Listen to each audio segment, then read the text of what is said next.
पूजा की भी बातें लिखी गई है। संत महात्मा ने लिखा है, पूजा सदगुरु की कीजिए सब पूजा जय माई, जीव जल सींचे मूल को तसा का पत्रा घाई। उदाहरण तो मैंने पहले दे दिया, जड़ा में पानी दे दिया तो अपने आप चला जाएगा।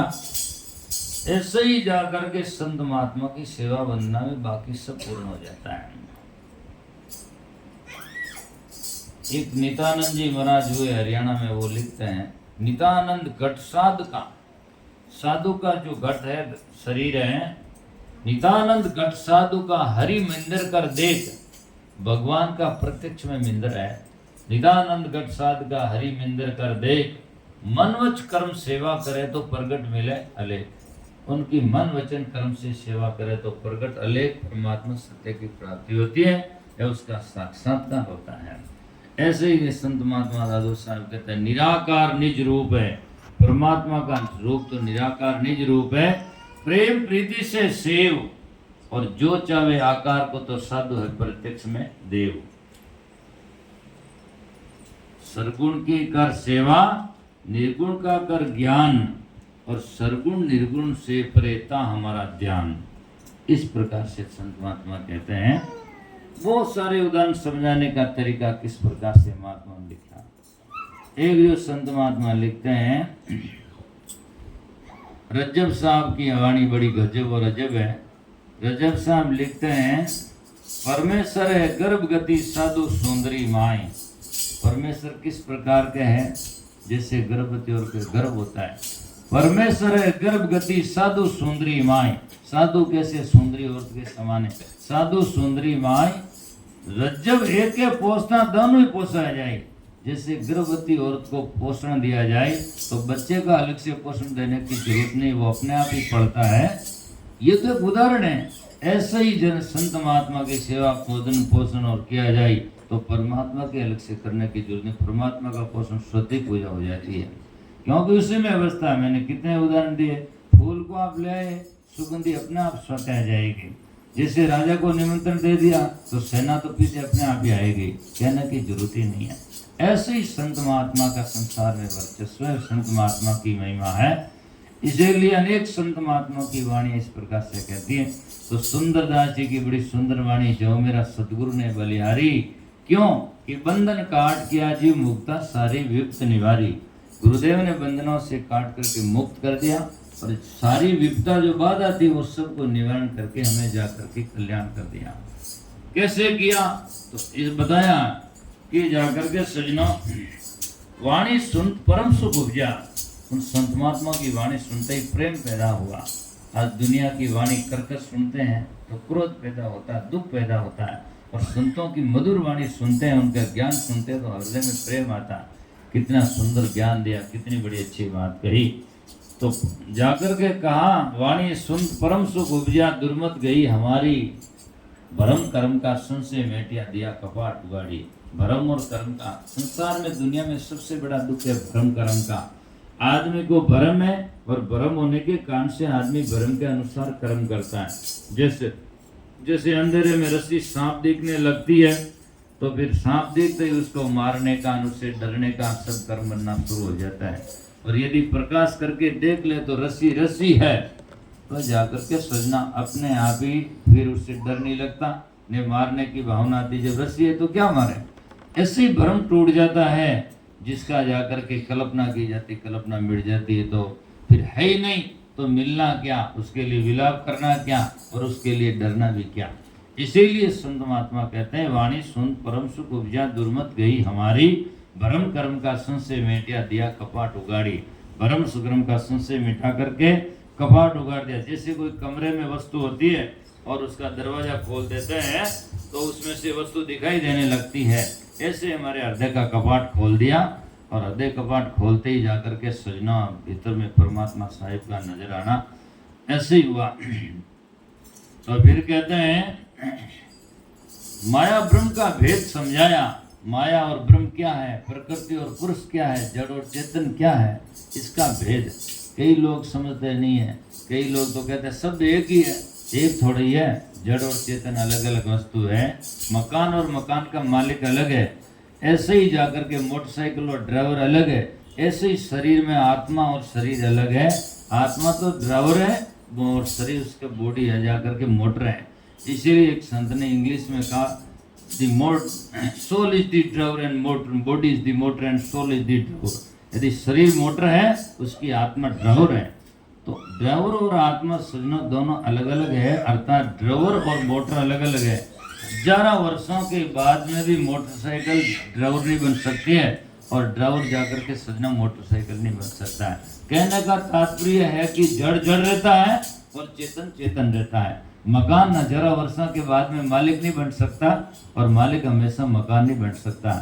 मकान और जाकर के मालिक में अंतर है। मकान कभी भी नहीं जानता कि मेरा मालिक यह है, क्यों? मकान तो जड़ है, उसमें जीव थोड़ी है, निर्जीव है। तो मकान कभी नहीं जानता कि ये मेरा मालिक है।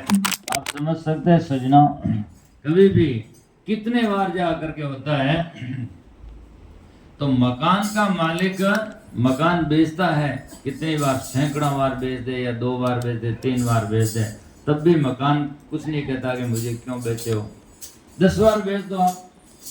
लेकिन मकान का एक दिन ही एक आदमी कोई कब्जा करने के लिए आए दूसरा, तो मकान का आदमी जाकर के सजना कहीं भी रहने वाला होगा तो भाग कर आएगा, कौन है भाई, मकान मेरा है। इसी प्रकार से जीव और शरीर का भेद है। जीव तो चेतन आत्मा है और शरीर जाकर के जड़ है, वो 3 काल में जाकर के।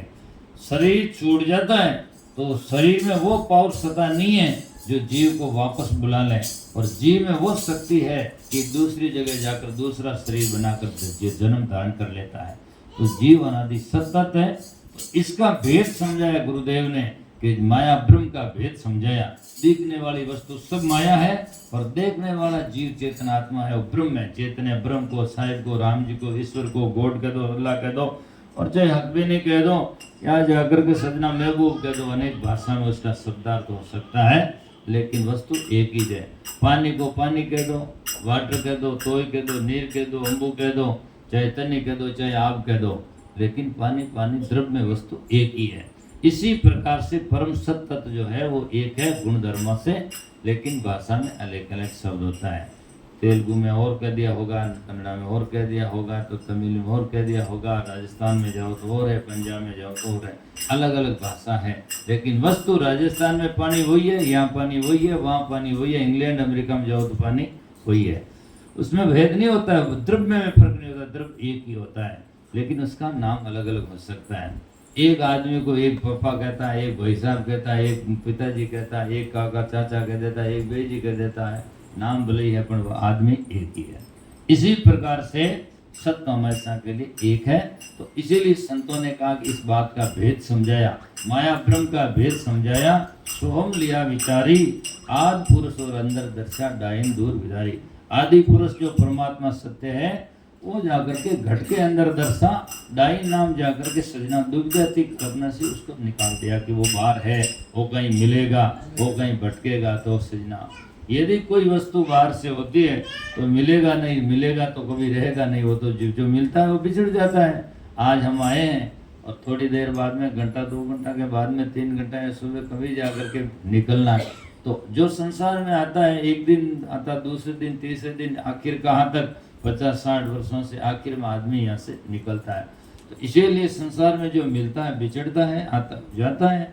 इसीलिए संसार में महात्मा कहते हैं कि डायन दूर विडारी, अरे जो मेरे सदगुरु जी ने बलिहारी। आदमी भरम के कांड से सजना उसको बाहर खोजता रहता है।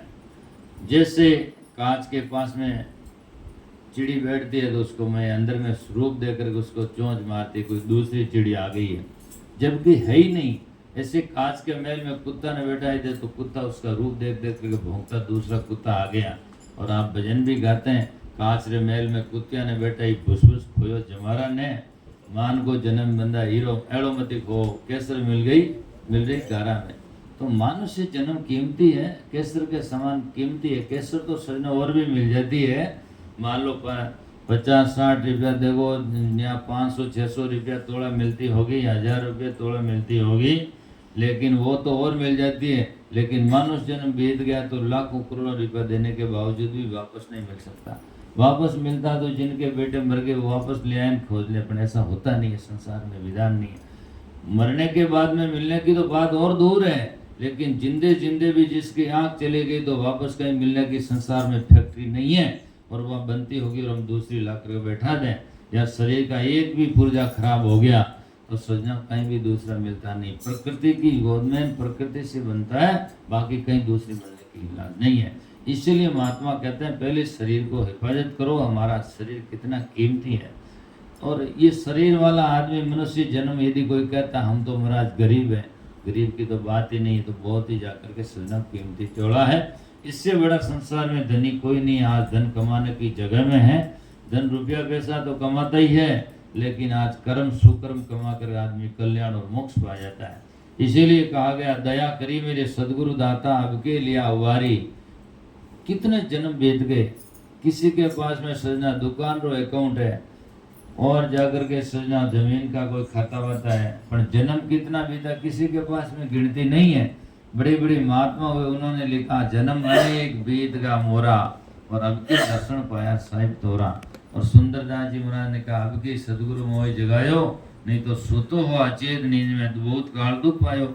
अचेत नींद में सो रहा था, सदगुरु ने कृपा करके 84 की नींद से सदगुरु आके जगा दिया। सदगुरु आके हमें 84 की नींद से दुखों से जगा दिया। जगाने का मतलब है सजनों ज्ञान से आंख खुला देते हैं, जाग जाते हैं, अर्थात भ्रमों से दूर भाग जाते हैं और सत्य में लाग जाते हैं। ये जागना है। आंख का जागना जागना नहीं होता है। आंख का जागना तो लोग फैक्ट्री में रात भर ड्यूटी करते हैं, मारवाड़ में लोग, खेतों में लोग जीवन रोजगार को रुकालते, वो भी एक रात भर जागते हैं, तो वो जागना जागना नहीं है। रात दिवस का करे वज का थू जाने में जागी, तेरो जागनो नींद बराबर जे सत्संगत नहीं लागी। यदि सत्संगत नहीं लगी तो जागना आपका बराबर नींद के बराबर ही है। कोई जागने में मैं तो नहीं है, वो तो ड्यूटी करो रुपया पैसा के लिए, वो जागना नहीं है। इसीलिए संत महात्मा कहते हैं जागा जागा सब कोई कहे जागा नहीं कोई, जागे में फिर जागना जागा के ये सोई। माया मुख जागे सवे सो सुता कर जान, दरिया जागे ब्रह्म दिश सो जागया परमाण। जो ब्रह्म की दिशा में जागता है, ज्ञान की दिशा में जागता है, अपने कल्याण के लिए जागता है, वो तो जागना कहलाता है। बाकी स्वार्थ के लिए भोगों के लिए जागता वो तो जागता। चोर भी जागता चोरी के लिए, है ना। क्या तो जागे रोगी भोगी, क्या कोई जागे चोर, या जागे संत सूरवा जिनी लगी नाव से डोर। तो संत सूरवा जगता भजन के लिए जागता है, चोर चोरी के लिए जागता है, कामी काम के लिए भोगों के लिए जागता है। जागने वाले कितने लोग हैं, लेकिन जागना वाला में सबसे सार्थक है जो कल्याण के लिए जागता है। योगी जागता है, वो भजन कल्याण के लिए जागता, बाकी तो संसार में सब दुखी का घर है। इसीलिए महात्मा कहते हैं दया करी मेरी सदगुरु दाता अब के लिया उबारी, भवसागर में डूबत तारिया ऐसा परोपकारी। देखो ये दो जो ने श्रवण और कमला भाई सत्संग के लिए यहाँ से 200 किलोमीटर दूर होगा बेंगलोर, 150 गुणा 200 किलोमीटर होगा, भागकर यहाँ है सत्संग के लिए। और खेद की बात तो ये कई लोग होते हैं 2 किलोमीटर नहीं आधा किलोमीटर पड़ोस में घर है, फिर भी सत्संग से वंचित रह जाते हैं। और सत्संग में कई लोग तो यूँ कहते हैं मैंने सत्संग में कियो कोनी जरा मैं गियो कोनी, तो इन वादे सत्संग रो लाभ लियो कोनी। इसीलिए संसार में सजना महात्मा गांधी कहते थे कि मृत्यु की टाइम और सत्संग की टाइम में किसी का घर और इंतजार आमंत्रण की प्रेरणा नहीं चाहिए। क्यों, मृत्यु तो सबकी हो गई, और वहाँ जाएंगे तो हमें भी मृत्यु का डर आएगा, तो हम भी मृत्यु से अमृता की तरफ में वो चढ़ने की कोशिश करेंगे। और जाकर के सजना सत्संग तो किसी बाप का नहीं होता है, सत्संग तो आपका होता है।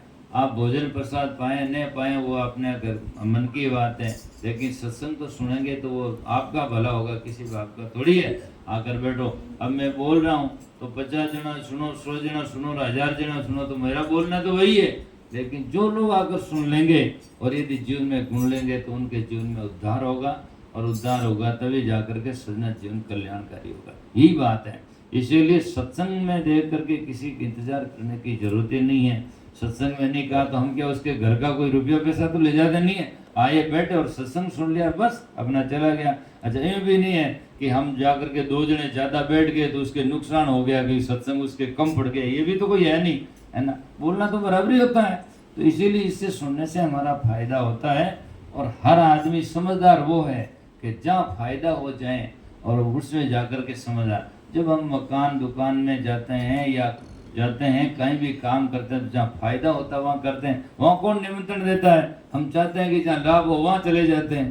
तो जब लाभ हो चले जाए वहाँ चले जाते हैं, तो अध्यात्म में भी हम कल्याण का, भक्ति का लाभ हो वहाँ चला जाना चाहिए। इसलिए संतों ने कहा साध संगत गुरुदेव वहाँ चल जाइए और भाव भक्ति उपदेश वहाँ से पाविए। संत महात्मा का सत्संग है, वहाँ जाना चाहिए। जागरण वहाँ जाइए किसे कीजिए, महापुरुषों ने कहा जहाँ संत महात्मा की सत्संग वहाँ जाकर के जागरण करना चाहिए, वहाँ सुनना चाहिए। तो दया करी मेरे सदगुरु दाता आपके लिया उबारी, और कहते हैं भवसागर में डूबत तारिया ऐसा है पर उपकारी, अरे जाओ मेरे सदगुरु ने बलियारी। सूरदास जी अपनी वाणी में कहते हैं संत का वृद्ध है, वृद्ध कहते हैं उनका जाकर के चपड़ा से जाकर उनका जाकर के सजना ऑन ड्यूटी कर्तव्य है कि वो अपना जाकर के पथ खोते नहीं है। वाणी में लिखा है कि महापुरुषों का कर करुणा उपदेश बतावे डूबत भुजा पसारे, साधु संगतरी आई बढ़ई जो क्रोड़ जतन करता रहे। संत महात्मा की संगत की ये बढ़ई है कि क्रोड़ जतन करी वो जीव को उद्धार करने के लिए जाएगा। जिस घर में खा लेते हैं, जिस घर में चले जाते हैं, तो वो जिंदगी भर नहीं अनंत जन्मों तक कितना होता, तब वो सोचते हैं कि वहाँ मैंने खाया है या वहाँ मैंने सत्संग किया। तो उन जीव का येन केन प्रकरण उद्धार होना चाहिए और जीवन में सार्थकता आनी चाहिए। वो चाहता है जैसे बाप बेटा का किसी न किसी प्रकार उसका भला चाहता है, ये बढ़कर चढ़ करके ऊपर हो जाएं और जीवन में जाकर के विकास कर लें। तो ऐसे चाहता है, ऐसे ही संत गुरु चाहते हैं कि जीवों का कल्याण हो। आज ऋषियों की वो वाणी है, हमारी कहाँ है? हम तो चाहते हैं हमारे बीबी बच्चा ठीक हो, हमारे भाई साहब ठीक हो जाएं, पर दुनिया ठीक हो जाए ऐसी कामना कौन करता है? ऐसी कामना तो संत करते हैं, ऋषि लोग करते हैं। सर्वे भवन्तु सुखिनः सर्वे सन्तु निरामया सर्वे भद्राणि पश्यन्तु मा कश्चित् दुःख भाग् भवेत्। सब संसार में सुखी हो, सब संसार में निरोगी हो और सब संसार में मुक्त हो, ऐसी कामना ऋषि लोग करते हैं, संत लोग करते हैं। वसुदेव कुटुंबकम, सब हमारे परिवार है, इसीलिए जाकर के भला करते हैं। तो इसीलिए दया करी मेरे सदगुरु दाता आपके लिया उबारी, भवसागर में डूबत तारिया ऐसा पर उपकारी, अरे जाओ मेरे सदगुरु ने बलिहारी। फिर जाकर के कहते हैं गुरु दादू के चरण कमल पर मेलूं शीश उतारी, और ले क्या आगे रखूं सुंदर भेंट तुम्हारी। वो गुरुदेव आपके चरणों में मैं दूसरी तो क्या रखूं, और मैं खुद ही आपके चरणों में समर्पण हूँ। अहंकार जब गिर जाता है, गुरु के सामने समर्पण हो जाता है, वो जरूर सब कुछ पाता है। और जब जाकर के सजना ऊपरों यदि कोई अर्पण करता है तो सजना कोई कल्याण थोड़ी होता है ना, भीतर से चाहता। हमें भी कोई आदमी आकर बात कहे तो हम कैसे चाहते, ऊपर से चाहते थोड़ी है। हम भी कहते देख अंदर ही बात सही कह दी। तो भगवान परमात्मा वो भी भीतर से चाहता, ऊपर से नहीं आता है। ऊपर से सत्संग में जाए, ऊपर से पूजा करे, ऊपर से काम भी करो तो कुछ भी नहीं हो सकता है। कबीर साहब कहते हैं अंत फलेगी मामूली ऊपर के सब बाद, अंतर में मायली फलेगी, जो जमीन में बीज है वो फलेगा और जाकर के सजना ऊपर का तो सब नाम जोटा हो जाएगा। इसलिए दया करी मेरे सदगुरु दाता। तो सुंदरदास जी कहते हैं और ले क्या आगे रखूं सुंदर भेंट तुम्हारी, जो मेरे सदगुरु ने बलिहारी।